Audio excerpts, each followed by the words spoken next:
for you Why to are get you done. in this relationship? Because you ain't said nothing that I'm like, sis, you got a good one. Why are you here besides the kids?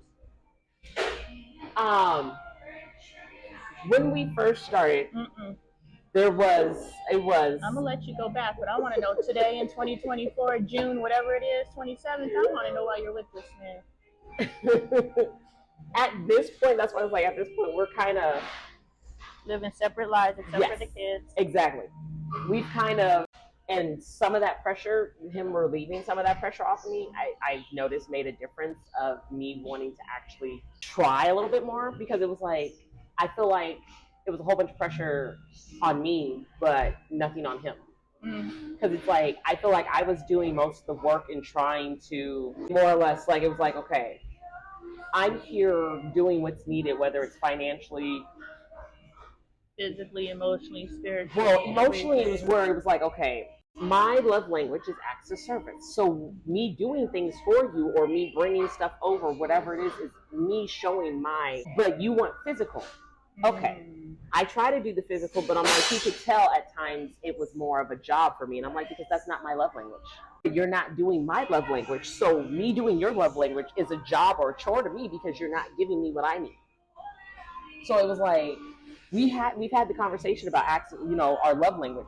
Even going in, he knew my love language was acts of service. So it was like, okay, early on you were doing those acts of service, or those little things that made a difference. And it's like, the little things is me asking you, like, to move the dresser upstairs. That was 2 months ago that you still haven't done. These are those acts of service, because it's not something I can do by myself anyways. But it's like, those types of things you are not doing, but you want me to give you your love language, which is physical touch. Which is my body, which is like, and I don't feel like it. It's torment. Yes. I'm like, do you not understand? Even when my child, like, goes to kiss my arm, it bothers me, because I'm like, that's not. Yeah. There's certain times I'm like, when she does it, when it's like she does it when I'm just sitting there not doing anything, it'll bother me, because I'm like, what are you? Leave me alone. These kids walking up and kissing your arm. I'm like, stop. Thank you. I'm like, there's times that I'm like, okay, the babies, I'm like, she's 8, 9, 10 years old. I'm like, sometimes I'm like, why are you on me? Get off of me. Get off of me. Leave me alone. So a lot of that, it's called like either touch aversion, but the research says because we weren't touched a lot as children, we didn't get hugs and all those different things. So for you, your homework would be, you have to, and take some notes, however you take notes, I'm giving you homework. Your homework would be, because, as we have this conversation, we're touching different parts of your life. There's not one specific thing. Like, as you talk, I'm like, okay, here's something, here's something, here's something. Yeah. So with your expectations of your children, because the thing is, you're raising the next generation of you. Exactly, yeah. And so you want to make sure the things that you have obstacles, you remove those obstacles for your children through demonstration. Exactly. Your work is going to have to be to know, because you're a thinker and you're logical and analytical, I have to touch my children and they have to touch me, so I do not create the next generation of people who don't want to be touched. Exactly. This area is just not, this is a no-go zone. Yeah, so now you're teaching her personal respect for other people's spaces. Just because I'm your mother, don't do it. And I know that's difficult with your kids, because I go through I was like, you realize, I'm like, you don't want people to do certain things to you, so that means if they tell you not to do something, then you don't do it to them. You gotta learn. Yes, and your daughter is 8? She's 9, about to be 10 here in a couple months. Okay, so she's old enough to understand and be redirected. Yes, but with her ADHD, that's I'm like, okay. Yeah, so we have to figure out how to, like mental health and all those different things. I don't know how to necessarily navigate those. That's an area we're working on with her right now. That's a whole nother box. Exactly. But, we have to make sure that we're not saying, well, they're this, so that's why. Because now we've allowed a limitation to enter the space, and the truth is, we're only limited by what we choose to be limited by. Exactly. And I've had to, I'm like, I pay attention to her, because I'm like, you're not, and I tell her, I'm like, you're not dumb, and you know that. Yeah. We know you're not dumb. So don't play that. Yeah. Like, and don't use your ADHD as an excuse. Yeah. Because sometimes, in some instances, understandable. But I'm like, there's times when you know exactly what you're doing, your ADHD has nothing to do with it. Yeah. So we're not allowed to use crutches anymore. Exactly. How important to you is the money that your spouse brings in? On a scale of 1 to 100, what percentages of my partner needs to meet me, my partner, I'm okay with my partner bringing in less, he needs to make more. Where are you at with that? Not with him, No, with in you. general. So that's a funny thing because before dating him, I would have been like, oh, like 25%. Now, see how this relationship has been and everything. I'm like, at least they need to be like halfway to what I'm making because I'm like, that doesn't work. If we can't like do things as a family half the time and I don't have to worry about having to pull out my wallet to pay for it. So you want us to be a together, but together is not if I'm the one paying for most of the things that we do as a family. So it's not an earning thing, it's a willingness to open the wallet. So it's not who makes more, it's I don't care.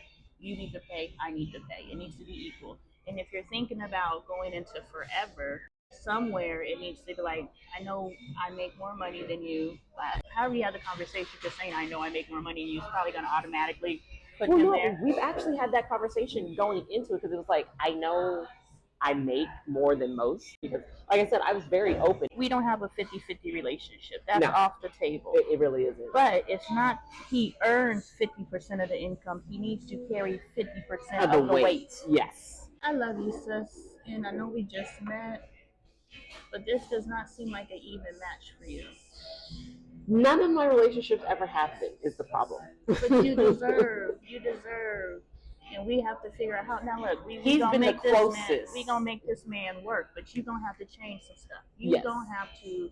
But look, you came in the game a black woman, so you already know what the black woman expectations are of these men who are not being raised to satisfy our expectations, which is fucking wild.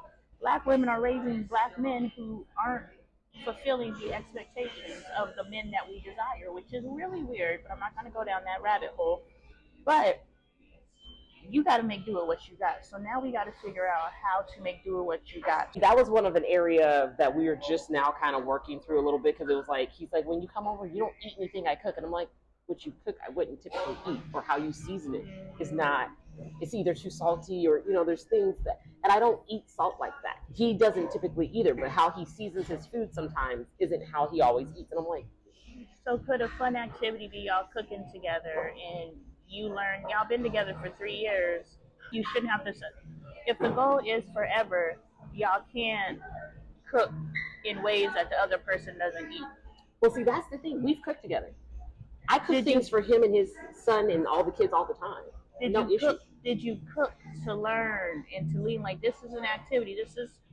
This is gonna be a date night. He buys the groceries, and then either in his kitchen or your kitchen, y'all cook together.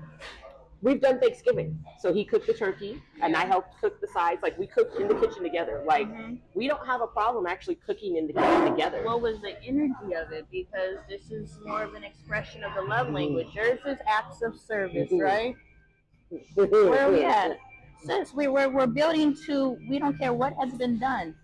And we may do, there's only so much stuff that we can do in under the moon, right? We cook. There's only so much shit we can do. We get flowers, and there's so much. So how can we change the energy of it? Yeah.